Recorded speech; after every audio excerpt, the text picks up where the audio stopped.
This is the story of Kairo, a character that appeared many years ago and might still be around. So listen carefully because he may still be around. When camp first started, we leased the land down the lower part of camp. The upper part of camp was owned by other people. We leased the land. Around 1923 or so, we bought some land so we could have the camp permanently there. We bought the land that's now comprised of the lower campus and across the street. As the years went along, the camp was losing money. James Storrow had died in 1926. He's the original founder and funder of the camp. And when he died, he left a lot of his money to the Boys and Girls Club to build a new building, and to form an endowment fund. The camp got some money, but not enough. So around 1928, Jack Burns, who was the director of the camp, decided it might be worthwhile to lease some land or rent some land to anybody who wants it so that the camp could receive some revenue. With that in mind, he put an ad in the local paper around 1928 that camp had some land for lease. It was the land across the street from the camp. One night, after the ad appeared, it was about 10 o'clock at night, and Jack Burns was making his rounds around the tents that were there, and he heard a voice call out, "Mr. Burns?" "Yes." "Can I talk to you?" He says, Who are you?" He says, "My name is Kairo." And in the dark light, he saw a tall, gaunt figure. He reached out his hand to shake the hand, and a cold, sweaty, bony hand reached out to shake his hand. "Can I help you, Mr. Kairo? I'm interested in leasing some land. I saw your ad in the paper." "Where is the land?" Jack Burns pointed across the road. He said, "The land across the road is the land for lease." And Kairo said, "I'd like to rent it from you. What is the cost?" Jack Burns says, "It's $200 for the year." And Kairo said, "I will come back tomorrow night with the money, but the agreement is that no one must come across the road once we lease the land. We want absolute privacy. We have projects that we're doing. We don't want anybody to bother us." Jack Burns says, "Mr. Kairo, you have my word for it." They talked for a while, and they both had something in common. Kairo mentioned that he'd been an orphan as a kid, and Jack Burns had been an orphan also. He and his brother Abe Burns were orphaned at age 13. They were taken in by relatives, and it was something they had in common with Kairo. So they shook hands again, and Jack Burns felt his cold, clammy hand as he shook hands with Kairo. Next night, about 10 o'clock at night, Jack Burns was making his rounds again, and a voice called out, "Mr. Burns." And Jack saw in the distance, shaded against the moonlight, a tall, gaunt figure. Couldn't see his face clearly. He says, "It's Kairo. I've come with the money." "Would you like to come inside and sign the papers?" "No," he says. Kairo says, "I don't really like the light. I will do it in the dark."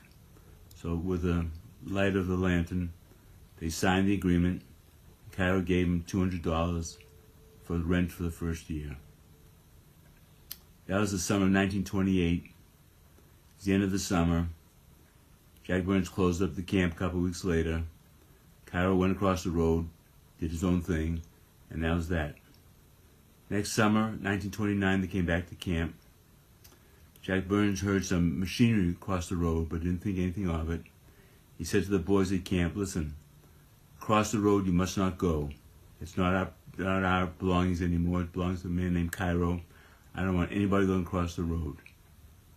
All that summer, they heard machinery going across the road, but they didn't think anything of it, and they said no signs of Kairo or anybody across the road. Towards the end of the summer, some of the kids were wondering what was going on, and they decided before camp ended that they would go sneak out of camp, go across the road at night and see what was going on. The night before camp ended in 1929, Ed Norris and John O'Rourke got out of their tents about midnight, and as they walked across the road, they saw some lights flashing in the woods. There's some machinery going. And as they walked through the woods, they were very careful not to snap in branches that had fallen. They came across a scene that really struck fear in their hearts. There was some sort of structure out in the woods. It was like a metal roof that was held up by poles. And there were holes being dug under there. and they saw a tall, gaunt figure supervising the building. All kinds of strange men around there, digging holes in the ground. They got scared, and they turned to run back to camp, and Ed tripped on a branch, and he fell down and hurt his ankle. And he yelled, "Ouch!" And he was stuck.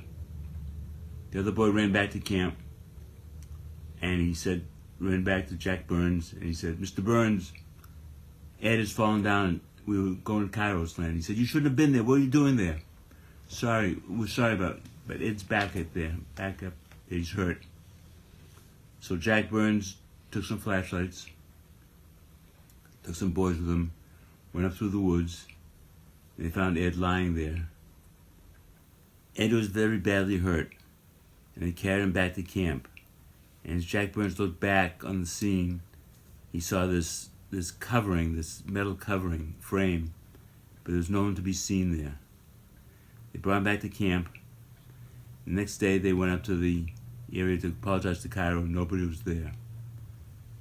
Whatever machinery was there was gone, but there were holes dug in the ground. And they realized that these were tunnels coming from that area into camp. And the thought was they were going to burrow into camp and they're going to kidnap people. Now, Kairo was never seen again, and eventually the area grew over.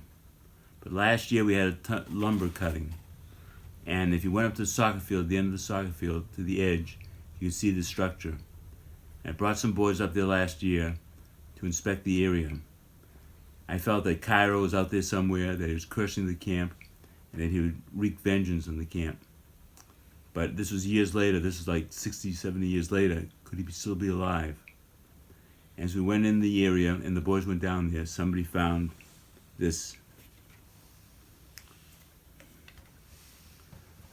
It's orphan boy chewing tobacco. And it was reminding that Kairo was an orphan and Jack Burns was an orphan. And it was felt that this was a sign that Kairo had been in that place just recently. He was around somewhere. And the boys hurried back and went back to camp.